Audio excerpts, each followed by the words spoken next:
За бүгдээрээ сайн байцгаана уу. Тэгээд өнөөдөр хамтдаа эзний үгээс суралцгаая.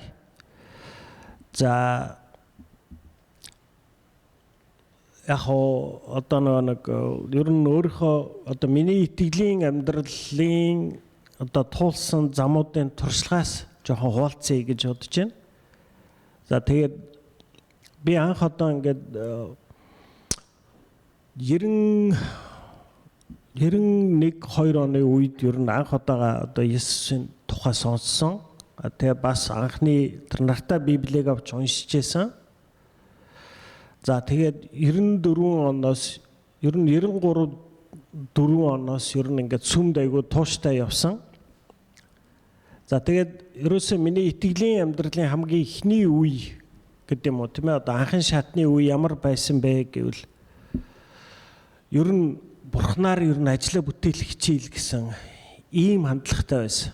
Ерөөсөө ингээд за нэр энийг ийм бурхан байдсан байна. За тэгэхээр энэ бурхнаар одоо ер нь яавал би одоо ажлаа бүтээлгээд тийм ээ, тэгээд одоо ингээд айгүй сайхан амжилттай болчих вэ гэдэг ийм л замыг ер нь хайж эхэлсэн. За тэгээд ер нь одоо ингээд монголчууд бидний ер нь бурханд хандах хандлага бол яг нэг ийм прагматик хандлага маш их голлсон байдаг. Тэгээ бидний одоо Монголд голчлон шүтж байгаа буддын шашин бол ерөөсөө яг энэ одоо хэрэгцээг маш их хангасан шашин.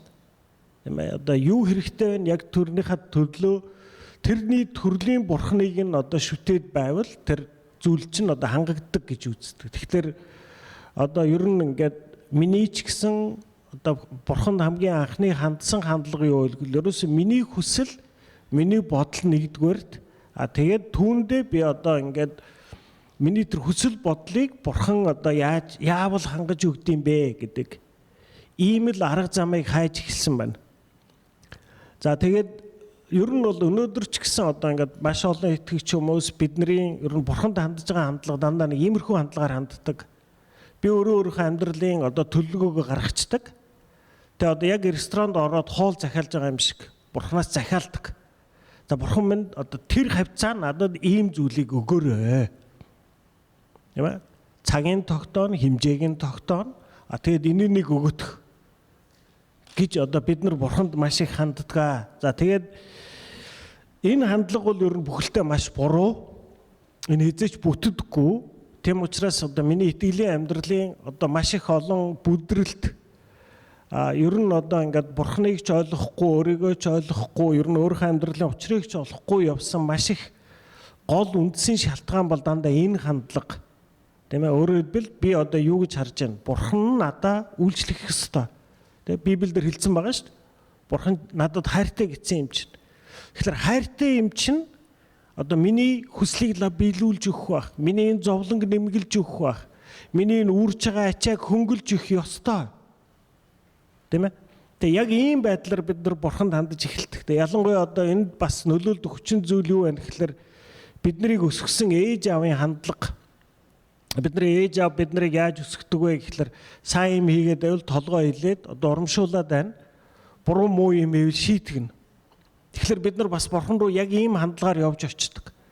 За бурханы таалагдж байгаа юмыг хийж ягаад нэг бурханд нэг таалагдаад тэгээ бурханаар тэгж ягаад нэг ажлаа бүтээлгчмээр. Тийм ээ?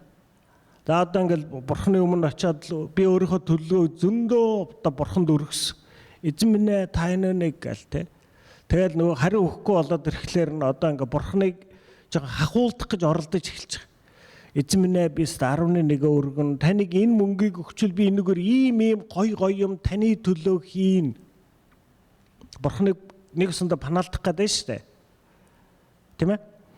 Тэгэхээр ийм хандлагаар одоо ингээд бурханы өмнө маш их явж ирсэн. За тэгэд хэрвээ тэр одоо нэг гуугаад хүсээд нэхэд байгаа зүйл мэн бүтэхгүй болвол би одоо юу гэж бодож эхэлдэг гэхэлэр заавал би нэг юм буруу дутуу хийгээд байна. Тэгээ бурхан ер нь надад жоохон дургуун хүрцэн.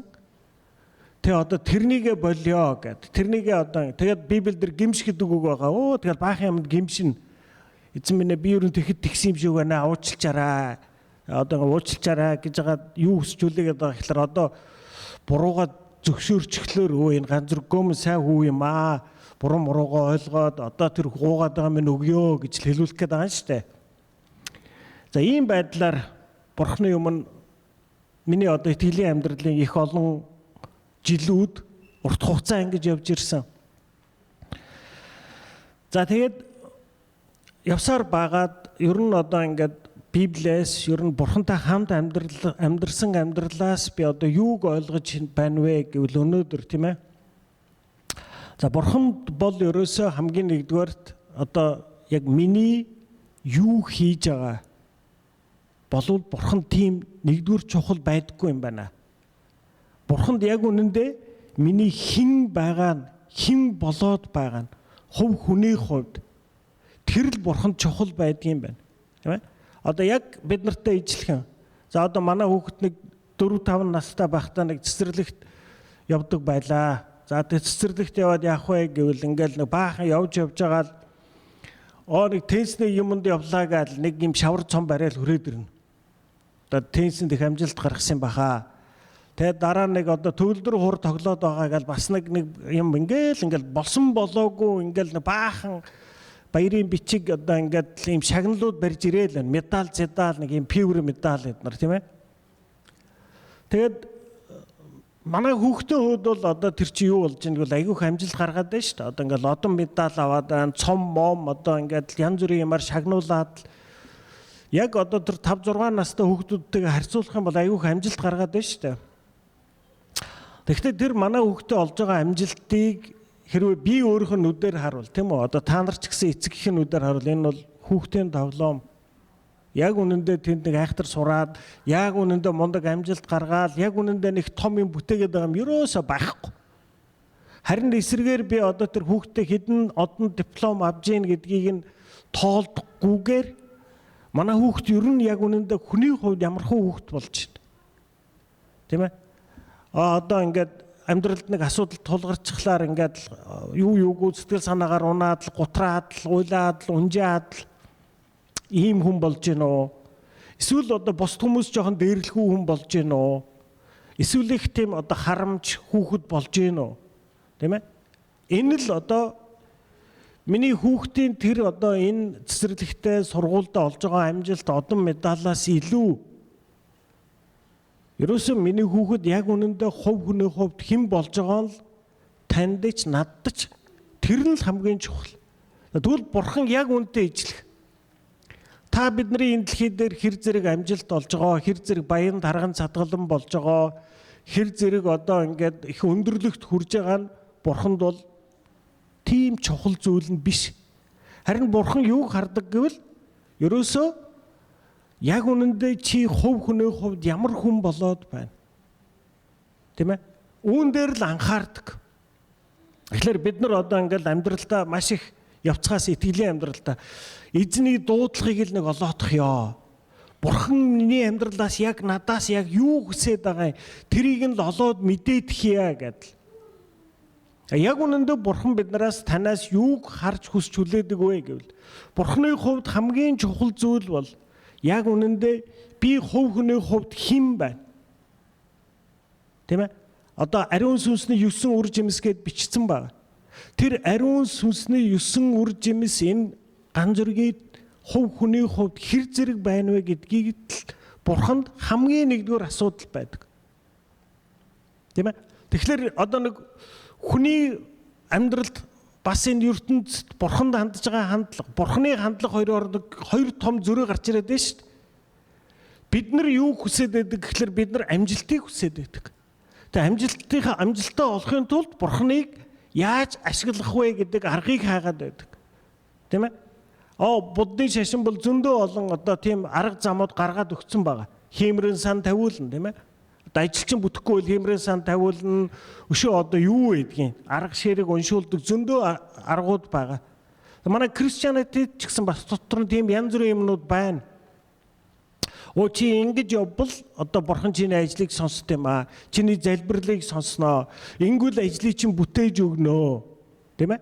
Одоо ингээд ерөөсө Бурханыг яаж агаад өөрийнхөө төлөө хөдлөгчдөг вэ? Тийм ээ? Энэ дээр ийм аргууд байдаг гэдэг. Ийм арга технологиудыг одоо санал болгож байгаа ийм Кристийн урсгалууд ч зөндөө байна.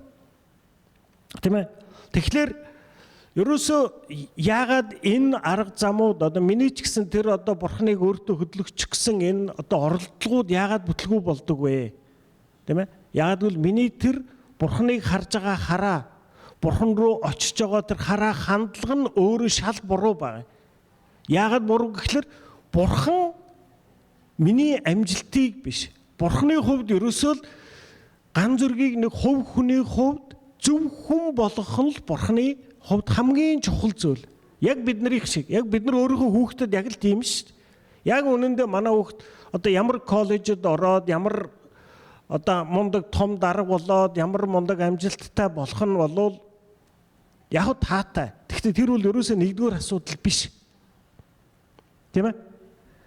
Яг миний хүүхэд хувь хүний хувьд хэн болж байна? Тийм ээ? Өрөвч зөөлөн сэтгүүд байгаа юу? Төвчээр байгаа юу? Тийм хүчтэй хүн үү? Тийм амьдралын хүндийг үүрч чаддаг. Тийм ээ? Хүний амьдрал болов байж тээ дандаа тэгж бүх юм бүтэлтэй сайн сайхан байна гэж ерөөсөө байхгүй. Хүний амьдрал дандаа асуудал байна. Хүмүүстэй харилцаа дандаа асуудалтай байна. Тийм ээ? Тэгвэл энэ ийм ертөнцид ийм амьдралыг туулаад яг ингээд аваад явах чадвар миний хүүхдэд байна уу үгүй юу гэдэг л надад хамгийн нэгдүгээр чухал асуудал л ерөөсөө тэр. Тэрнээс ямар сургуульд ороод ямар цалинтай болох бол 2 дахь, 3 дахь, 10 дахь асуудал. Тэгвэл бурхны хувьд яг үүнийг л хардаг. За тэгээд бурхан өөрөөр хэлбэл одоо та биднийг хараад юуг сонирхдаггүй гэхэлэр за хин маань одоо энэ одоо ямар зан чанартай байна гэдгийг л хардаг. Тэгээд юу дутагдаад байна? Тэ? Миний энэ хүүхдэд ямар зан чанар дутагдчих. Тэгээд тэр зан чанарыг л тэр өөрийнхөө хүүхдэд бүрдүүлэхийн төлөө бурхан ажилтдаг. За тэгвэл одоо зан чанар дээр нэг асуудал байна.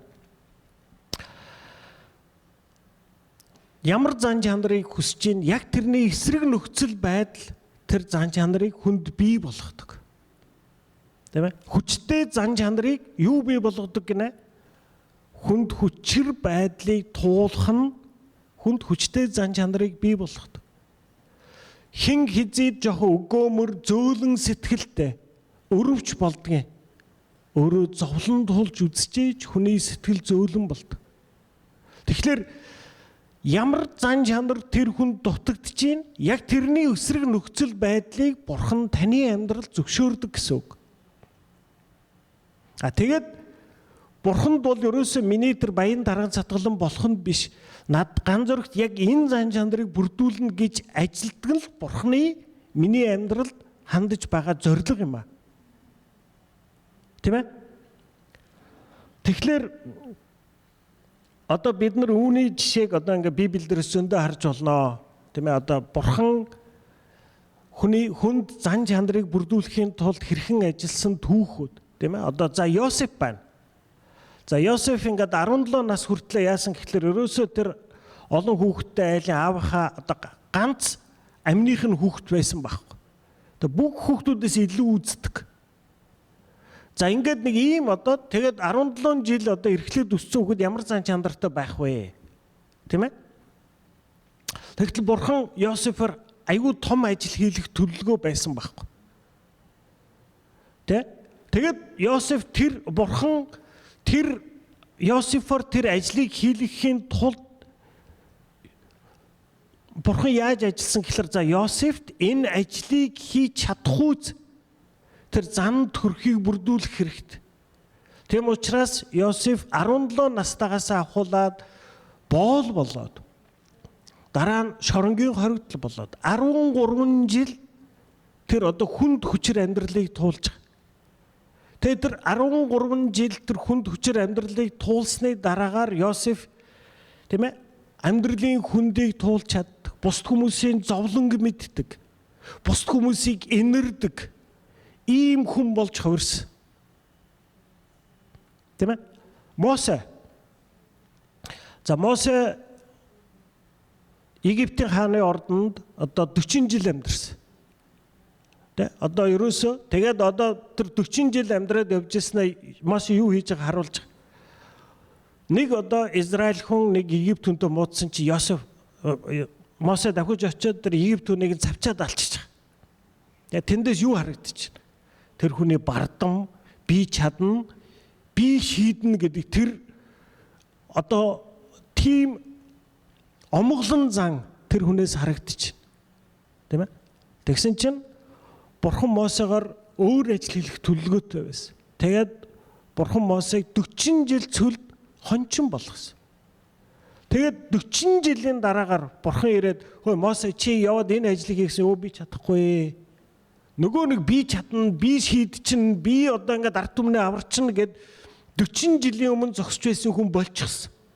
Гүй миний оронд өөр хүн явуулч л та. Би наатаж яаж чадах юм бэ? Тийм ээ? Тэр хүнийг ямар болгосон? Даруу болгосон. Би өөрөө чаддгүй маа. Би тийм хүчтэй биш ээ гэдгийг Мосед тэр 40 жилийн цөлд хончин хийсэн амьдралаар Бурхан суулгасан байна. Тийм ээ? За цаашаа Дэвидийг 10 хэдхэн настай багт нь Израилийн хаан болно гэд тосолждөг. Тэгээд Дэвид одоо би хаан боллоо гэсэн чи яадаг вэ? Юу хаан болох? Дахиад 15 жил хөөгдөж амьдарч байгаа. Юус дандаа ламнаа там цаана ерөөсөө ингээл зүхтаад л байлдаад л те нуугдаад л үргэлж ийм айдас ийм төгшүүр дотор амьдарсан. Тэгээд 15 жил хөөгдсөний эцэст Дэвид хаан болоход Бурханд хамгийн ойр хаан болсон. Тийм ээ? Тэгэхээр Бурхан Библиэлдээс харагдчих, тийм ээ? Одоо юуг хэлж байна гэвэл Бурхан таны амьдралд хараад таны эрүүл сарвал болох, таны амжилттай болох, таны нэр алдартай болох, таны баян дарган затгалан болохыг таны тэр хүсэл чинь Бурханы хувьд бол тэр хоогорох асуудал. Бурхан танаас ерөөсөө юу хардаг вэ гэхлээр энэ хүүхдэд ямар зан чанар байна. Тэр ариун сүнсний 9 үржимстэй харьцуулбал ямар зан чанар нь дутагдаад байна. Тэгээд тэр зан чанарыг бүрдүүлэх тэр амьдралын асуудлуудыг Бурхан таны амьдралд зөвшөөрдөг. Одоо бид нар сая хэллээ шүү дээ. Одоо ингээд ерөөсөө Бурханы хувьд бол хамгийн нэгдүгээр таны юу хийж энэ дэлхийд дээр ямар гавьяа байгуулж байгаа, сүмд яаж үйлчилж байгаа эднэр бол ерөөсөө 10 дахь асуудал. Бурханы хувьд ерөөсөө та яг хувь хүний хувьд хэн байна гэдэг нь л хамгийн чухал. Бурхан таны ерөөсөө бүх амьдралыг ашиглаад танд яг тэр хүссэн зан чанараа бүрдүүлэх гэж ажилдаг. Тэгвэл тэр зан чанарыг тэр тухайн зан чанарын яг эсрэг байдлаар бүрдүүлдэг. Тийм ээ? Тэгэхээр одоо би өөрийнхөө амьдралыг хараад би юу гэж асуух нь вэ? Одоо миний амьдралд асуудлууд гараад ирэхэд би хараад Бурхан яагаад надад юуны учир энэ одоо асуудлыг зөвшөөрч байна вэ? Тийм ээ? Энэ хүндийг туулснаар надад яг ямар зан чанарыг бүрдүүлэхийг хүсэж байгаа вэ? Тийм ээ? Мөнгөний гачигдал байна уу та нарын амьдралд? Тийм ээ? Мөнгөний гачигдал байгаа юу? Тэ? Яагаад мөнгөний гачигдал байгаа гэж боддог вэ? Тийм ээ? Одоо Библиэлд зөндөө үг байгаа шүү дээ. Миний хүмүүс бусдаас зээлэхгүй, бусдад зээлүүлнэ. Чи өөртөө орсон ч өрөөгнө, гарсан ч өрөөгнө гэл ингээл амар их одоо баян тарган цадгалан болохыг та нарт амлаад байгаа юм шиг ишлэл зөндөө байгаа шүү дээ. Тэгсэн мөртлөө бид нарт тийм баян тарган цадгалан болт мөнгөний тийм их баялаг алга байна. Яагаад вэ? Тийм ээ? Би бол өөрийнхөө амьдралын туршлагаас юу гэж ойлгосон бэ гэхлээр би энэ мөнгийг тийм ээ Бурхан надад өгдөг юм аа. Тийм ээ? Би мөнгийг би өөрөө олцсон биш. Би мундагтаа, би сайндаа, би олдог гэж энэ хандлага маань унаад энэ бол эзэн өгсөн юм аа гэдгийг яг чин сэтгэлээсээ зөвшөөрч хүлээж авдаг болсон цагт л мөнгөний асуудал шийдэгдэнэ. Тэгэхээр өөрөөр хэлбэл яаж яана? Миний амьдралд байгаа асуудал би бол ингээд асуудлаа харангууд мөнгөгүй байх юм чи энийг хийгээд энэ бизнес хийгээд энэ ажлыг хийгээд мөнгөтэй болчихъя гэд нөхцөл байдлаа өөрчлөх гээд дайраад байдаг. Гэтэл яг үнэндээ тэр тухайн нөхцөл байдал чи өөрчлөгдөх түлхүүр бол таны хараа хандлага өөрчлөх өөрчлөлтөнд байгаамаа. Тийм ээ? Энэ мөнгө тэ яагаад надад мөнгөний гачигдлаа гэхээр би миний мөнгийг үнэлдэг үнэлгээ, миний бурхныг үнэлдэг үнэлгээ хоёрын харилцаа буруу цэг дээрээ байгаад. Би өөр дөөрөөсөө зөндөө хардаг. Би бол одоо ингээл номлож бариад тэ одоо ингээл Кристиан ном судлал модлол энэ сүмийн ахлагч махлагч гэл ингээл амар олон жил явж байгаа заяа. Би ер нь бол бурхантай амар орж байгаа. Миний ер нь ингээд 5 жил 10 жилийн өмнөхийг бодоход миний бурхныг хардаг хараа эдгээр амар өөр болсон гэж би бодмоор байна. Гэхдээ яг үнэндээ нэг шалээгүй гэдэг нь юу харуулдаг гэж мөнгөгүй болчихлоо яаж мяарч байгаагаа би өөрөө хардаг байхгүй. Тэ мөнгөгүй болчихлоо ингээл би ингээл сэтгэл санаагаар унаад л тэ ингээл одоо ер нь яана гэдэл тийм ээ одоо Монгол ард түмний үг вэ шүү дээ. Өр алдсан хятад гэж. Өр алдсан хятад гэл ингээл санаа алдаал одоо ингээд тэ ганхраа сууж идэг. За ер нь бол тийм болоод болж байгаа шүү дээ мөнгөгүй болчихлоо. Тэгээд трийгээ хараад миний нэг бурхныг хин гэж харж байгаа мөнгийг хин гэж харж байгаа хараа бол ерөөсөө зөв цэг дээр очиагүй байна. Яагаад вэ? Миний сэтгэлийн амар тайванг, миний сэтгэлийн баяр баясгалан бурхан биш миний мөнгө хангаад байгаа байхгүй. Тэгэхээр энэ хараа хандлага өөрчлөгдөхгүй бол миний санхүүгийн асуудал ерөөсөө шийдэгдэхгүй. Тийм ээ? Тэгэхээр одоо бид нар өөрсдийнхөө амьдралыг хараад юу гэж ойлгох нь тийм ээ? Окей. За миний амьдрал таны амьдралд ямар нэг асуудлууд байгаа. Нэг биш, нэлээд олон асуудлууд байгаа. Ерөөсөө бид нар тэрийг хараад юу гэж харах ёстой гэхэлэр за энэ асуудлыг өгснөөрөө бурхан над зөвшөөрснөөрөө тийм ээ? Бид нар асуудлуудыг бурхан дандаа надад өгдөм биш. Би өөрөө үүсгэх юм зөндөө байгаа байхгүй. Тийм ээ? Ямар шалтгаанаар энэ асуудал миний амьдралд бий болсноос үл хамааран энэ асуудал өнөөдөр миний амьдралд оршин байгаа бол бурхан үүнийг миний амьдралд байхыг зөвшөөрсөн гэсэн үг. За ганц зэрэг тийм асуудалтай байгаа мэдж байгаа. Тэрнтэйгээ жоохон явжээг. Тийм ээ. Тэгэд бурхан тэндээс юу хүсч хүлээж ийн гэхлээр ганц зэрэг энэ асуудлыг үүрснээр хараа хандлага нь тийм ээ тухайн асуудлаар дамжаад ямар зан төрх надад бий болгоосэй гэж бурхан хүсэж байна. Тэр хүсэл төлөвлөгөө байгаа учраас л энэ асуудал миний амьдралд зөвшөөрөгдөж байгаа гэсэн үг. Тэгэхээр ерөөсөө энэ асуудлуудыг шийдэх хамгийн амархан арга нь юу гэж асуудлаа шийдэх гэж биш. Би өөрийнхөө хараа хандлагаа өөрчлөх дээр л ажиллах ёстой гэсэн үг. Тэр би үнэхээр тэр одоо мөнгө болвол ерөөсөө надаа миний данс нь $1000 байна уу, $1,000 байна уу? Тэр нь миний сэтгэл санааны байдалд огт нөлөөлдөггүй болчих юм бол бурхан надад тэр эд хөрөнгийг өгөхөд одоо бол ганц зэрэг энийг үүрээд даагаад явж чаднаа. Тийм ээ? Яагаад гэвэл энэ бол ганц зэрэгт надаас илүү чухал биш гэдгийг бурхан харж штэ. Тийм ээ? Ямар хүмүүс хамгийн бардан байдаг вэ? Зовлон үзээгүй хүмүүс л хамгийн бардан байдаг. Тийм ээ? Зовлон үзэж, нулимс туслуулж, зүрхэндээ гашуудаж үзчихээж хүний зүрх сэтгэл зөөлөн, энэрэнгүй болдог. Тийм ээ? Ямар хүмүүс хамгийн их бусдыг шүүдэг вэ? Тийм ээ? Амьдралдаа олон дахиж тэнэгтэж, бүдэрч, тийм ээ, унаж, шалбарч, ичиж, гутарч үзээгүй хүмүүс л бусдыг шүмдэхэ байдаг. Тийм ээ? Яг өөртөө өөр нэг хүнийг хараад шүүе гэхэд амаар нь үг гардаг. Ийм байдаг юм аа. Ийм юм амьдрал тохиолддог юм аа. Хүн ингэж тэнэг зүйл үйлддэг юм аа. Хүн ийм ичгүүртэй муухайгч хийдэг юм аа. Үнийг мэддэг бол хүн шүүж чаддаг. Тийм ээ?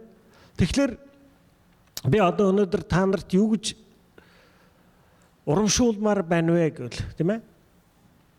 Та бас сайн болон одоо муу мэдээ байна. За хүний үднээс муу мэдээ юу вэ гэвэл уучлаарай, таны амьдралаас асуудлуудтай шийдэгдэхгүй.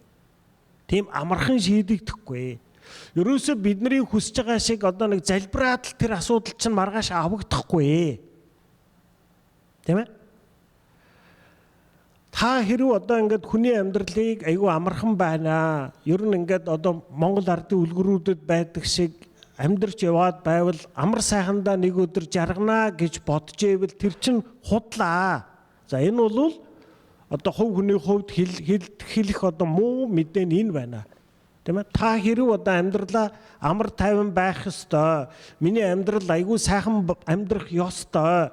Асуудалгүй байх ёстой гэж бодож ивэл тийм юм байх тохиолдохгүй. Уучлаарай.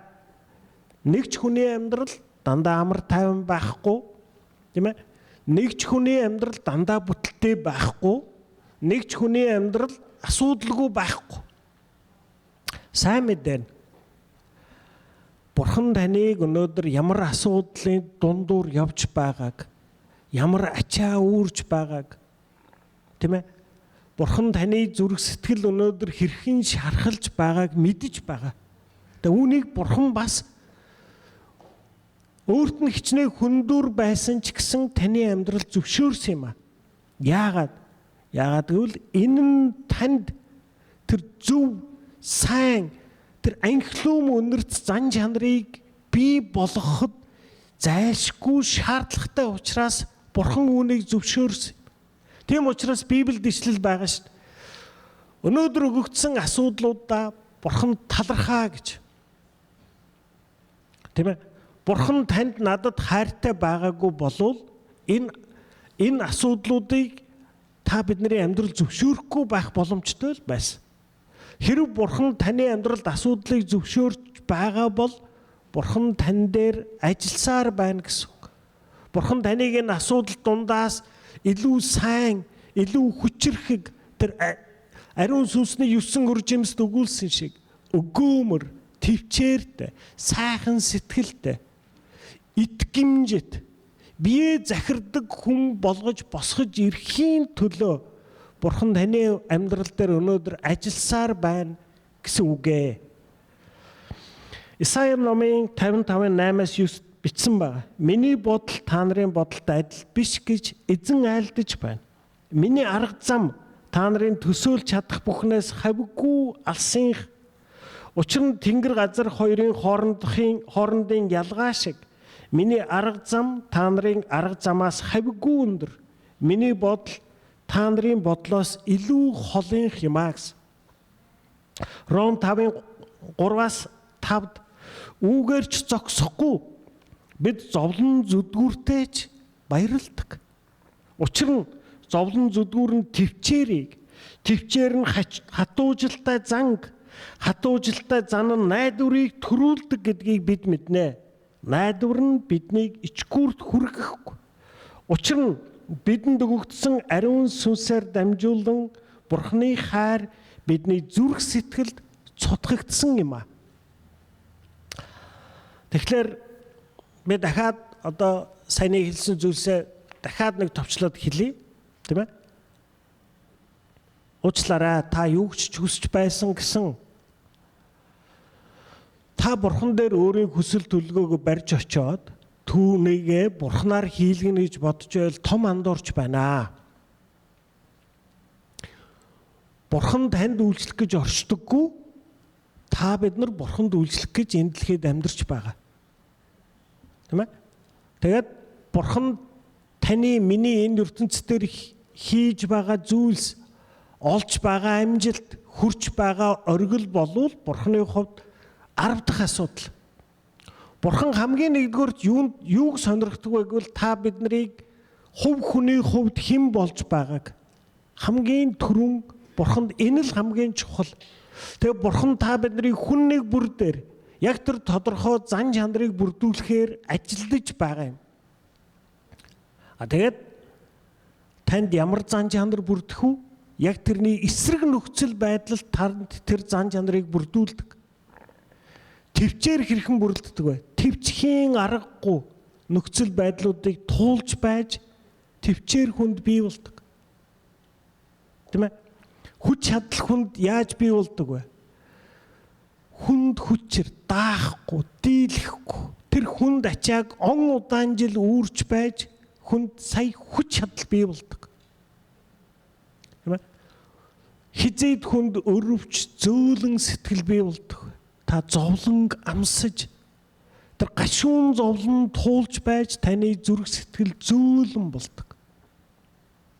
Тэгэхээр Бурханы хувьд та биднийг хараад би энэ хүнд ийм зан чанарыг бүрдүүлнэ гэж л ажилтдаг.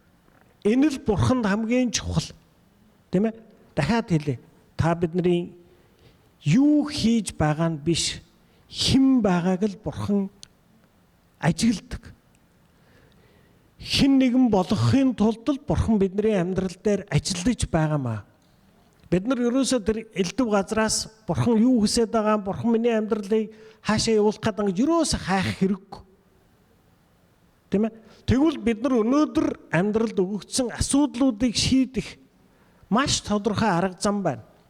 Надад өгөгдсөн асуудал болгоныг би хараад энэ асуудлуудын эцэст Бурхан надаас ямар зан чанар, ямар зөв хараа хандлагыг бий болгохыг хүсэж байгаа учраас Бурхан миний энэ амьдралд энэ асуудлыг авчирч зөвшөөрсөн бай. Тийм ээ? Тэгээд би тэр асуудлаа шийдэх гэж биш, харин өөрийн хараа хандлага өөрчлөх дээр л би ажиллах ёстой юм. Миний хараа хандлага өөр болох юм бол тэр амьдралын нөхцөл байдал аяндаа өөрчлөгдөнө гэсэн үг. Тийм ээ? Хүний амьдрал ерөөсөө тэр одоо бидний хүсдэг шиг амар сайхандаа жаргажээ гэдэг шиг амар тайван амархан байх ёсгүй. Тийм ээ? Бидний дэлхий дээр ерөөсөө нэг амар сайхандаа сайхан жаргаад баян тарган сатгалан болоод өвдөх өвчнгүү, зовх зовлонгүү болох гэж чармааж ирсэн биш. Тэгхийн төлөө ч амьдрал өгөгдсөн биш. Энэ амьдрал биднэрт бидний зам төрхийг төлөвшүүлэхийн тулд л өгөгдсөн. Тийм учраас бидний туулж байгаа амьдрал хизээч амар тайван байхгүй. Харин сайн мэдэн Бурхан биднийг хизээч орхихгүй гэсэн. Тийм ээ? Бид нар Полын амьдралыг мэдж байгаа. Пол бол одоо Саул байхдаа Кристиан хүмүүсийг хойноос нь илдээж барьж авч цаазалсан. Өөрөөр хэлбэл ямар хүн байсан? Би бол ер нь бүгдийг мэдж байгаа. Би зөвийн талд зогсож байгаа. Би үнийг өөрийн хүчээр хийн гэсэн ийм бардам омглон зантай хүн байсан. Тэгэд Пол Бурханд итгээд Бурханд ойролцоогоор 35 жил үйлчилсэн гэж. Тэр 35 жил Полын амар тайван амьдрал ерөөсөө байгаагүй. Тийм ээ? Пол өөрийнхөө номонд бичсэн байдаг. Намайг тичнээн удаа алах гэж оролцсон. Тичнээн удаа намайг зодсон. Тичнээн удаа намайг чулуугаар яасан. Тичнээн удаа намайг шоронд хорсон. Тичнээн удаа би усан онгоцны сүрэлд автсан. Тийм ээ? Тэг сүулдэ Пол ингээ өөрийнхөө амьдралыг хараад хэлж байгаа шүү дээ.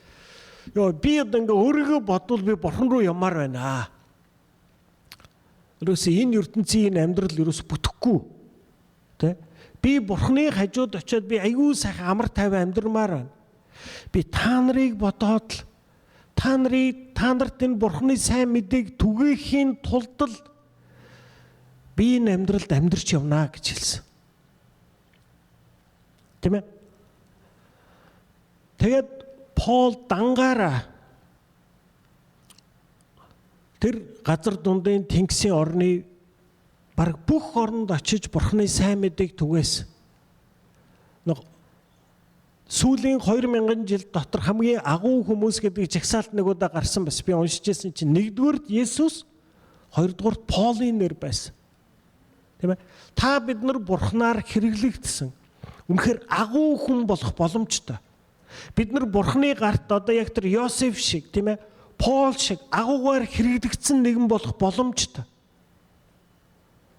Хизээ тэр танд тэр агуугаар хийгдэх ажил танд өгөгдөн гэж таны зан төрх яг тэр ажлыг хийхэд дүүцхүүц болсон цагт танд өгөгдөх болно. Тийм ээ. Яаков Йосеф 17-оос 30 нас хүртлээр тэр хүнд хүчээр зовлонг туулсан. Тэр хүнд хүчээр зовлон туулаад тэр хүний зан төрх сая үнэхээр тэр Бурханы өгөх агуу ажлыг үүрээд явах, хийгээд явах чадвартай болсон цагт түүнд Египтийн ерөнхий сайд болох тэр ажил өгөгдсөн. Тийм ээ? Тэгэхээр ах トゥ нараа өнөөдөр таны амьдралд байгаа асуудлын төлөө та хэрв энэ асуудлаас болж санаагаар унж, гутарж, Бурхан гомдож, бусдад гомдлож суугаа бол та бидний хараа хандлага маш буруу байна гэсэн үг.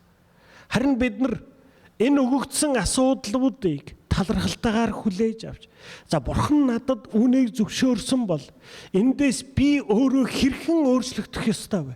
Би юуг буруу харж байна? Би юунд буруу хандж байна? Миний ямар зан төрх хараа хандлага буруу байна вэ?